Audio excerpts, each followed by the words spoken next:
Ben Bernanke this week defending his bond buying program, saying he sees no sign that the stock market is in a bubble. Peter Schiff is here to tell us what he thinks of that. He's CEO of Euro-Pacific Precious Metals. Peter, Bernanke says there are no bubbles in the stock market.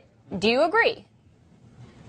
Well, remember, Ben Bernanke, or the Fed in general, has a very poor history of detecting bubbles. In fact, Ben Bernanke himself said there was no real estate bubble even after the real estate bubble burst. So, I don't think that there's necessarily a bubble in the stock market. There's certainly a bubble in certain types of stocks that are way overvalued as a result of all the cheap money that Ben Bernanke has been creating. Going back to ahead of 2008, you were one that accurately was warning about a housing crisis when Ben Bernanke was saying that has never happened nationwide, that we've seen prices plummet.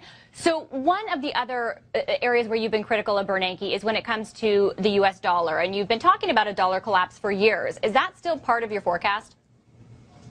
Well, absolutely. I mean, the dollar is going to collapse if Ben Bernanke doesn't reverse course. And, of course, if he does, the whole phony economy that has been built on the foundation of stimulus is going to collapse as well. See, Ben Bernanke believes that somehow he can withdraw the stimulus and the economy will keep on expanding. It's impossible, because we have an economy that's of stimulus, by stimulus, and for stimulus. The only reason that we're able to spend more money is because the Fed is creating it. The only reason that people are buying houses is because the Fed is buying up all the mortgages. So interest rates are artificially low. In fact, the government is a much bigger part of the housing market today than it was in 2003, 4, and 5. And so we saw how much damage the government did last time. It's doing even more damage to the economy now. Right. But the thing that confuses me is that with Ben Bernanke printing money and continuing with these printing presses for years now, his Fed's balance sheet should be at $4 trillion if he continues at this pace by the end of the year.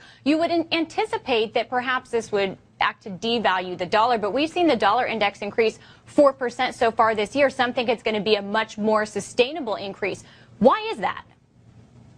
Well, first of all, you have other central banks that are being equally or almost as reckless as ours. Look at what's happening in Europe. Look at what's happening in Great Britain. Look at the Bank of Japan. So when you're talking about the dollar relative to another fiat currency where the central banks are also being reckless, then it's hard to see how much value the dollar is losing. But look at the prices of the things that we have to buy. The Fed claims there's no inflation, but there's plenty of inflation. And if you look at the prices of food and energy, you can see the results. But one thing that's been supporting the dollar is the fact that it's still the reserve currency. So people still buy the dollar when they're worried about other currencies, even though there are greater problems in America than in the countries where people are worrying about the currency. But at some point, that is going to change. People are going to realize or call the Fed's bluff that our economy is stimulus-based. There is no real exit strategy. The Fed is going to print money indefinitely. In fact, right now they're buying $85 billion a month of mortgages and treasuries.